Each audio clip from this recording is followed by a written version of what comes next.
Hello, na పేరు doctor Jahnavi. I'm consultant at BVC hospital specialised in fetal medicine. ఇవాళ dating scan గురించి తెలుసుకుందాం.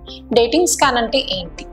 ఎవరైనా సరే పీరియడ్ మిస్ అయినప్పుడు యూరిన్ ప్రెగ్నెన్సీ టెస్ట్ చేసుకుని పాజిటివ్ వచ్చినప్పుడు వాళ్ళ ఆబ్స్టెట్రిషియన్ అండ్ గైనకాలజిస్ట్ ని కన్సల్ట్ అవ్వాలి. సో యూజువల్ గా మనం డేటింగ్ స్కాన్ అనేది పీరియడ్ మిస్ అయిన తర్వాత అరౌండ్ 7 weeks to 10 weeks మధ్యలో చేస్తాము.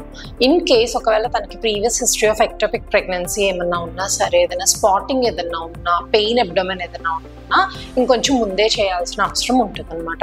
సో ఈ డేటింగ్ స్కాన్ లో మనం ఏమేమి చూస్తామంటే, ప్రెగ్నెన్సీ అనేది గర్భసంచిలో ఉందా, ట్యూబ్స్ లో కానీ అండాశయంలో ఉందా, అంటే ఎక్టోపిక్ ప్రెగ్నెన్సీ ఏమైనా ఉందా అనేది చూస్తాము. ఇది కాకుండా హార్ట్ బీట్ ఎలా ఉంది, బేబీ హార్ట్ బీట్ నార్మల్ గా ఉందా? నార్మల్ హార్ట్ బీట్ మనకి అరౌండ్ 110 to 160 ఉంటుంది.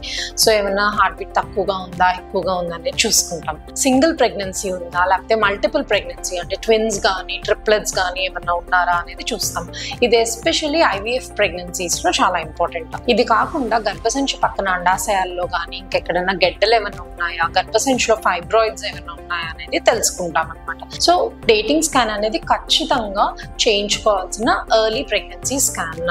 సో కొందరు అనుకుంటారు ఒక 2 months 3 months తర్వాత వెళ్దాము గైనకాలజిస్ట్ దగ్గరికి అని. బట్ దీనివల్ల ప్రమాదం ఉంది. ఎందుకంటే ఏదైనా ఎక్టోపిక్ ప్రెగ్నెన్సీ ఉన్నప్పుడు అది రప్చర్ అయ్యి బ్లీడింగ్ అవ్వటం వల్ల సడన్ గా వాళ్ళు హైపోవోలిమిక్ షాక్ అంటే బ్లీడింగ్ అయ్యి షాక్ లోకి వెళ్ళే ఛాన్సెస్ ఉంటాయి. సో ఖచ్చితంగా వచ్చి ఎర్లీ ప్రెగ్నెన్సీ స్కాన్ అంటే డేటింగ్ స్కాన్ చేయించుకుని గర్భసంచిలో ఉందా లేదా అనేది నిర్ధారించుకోండి. Thank you.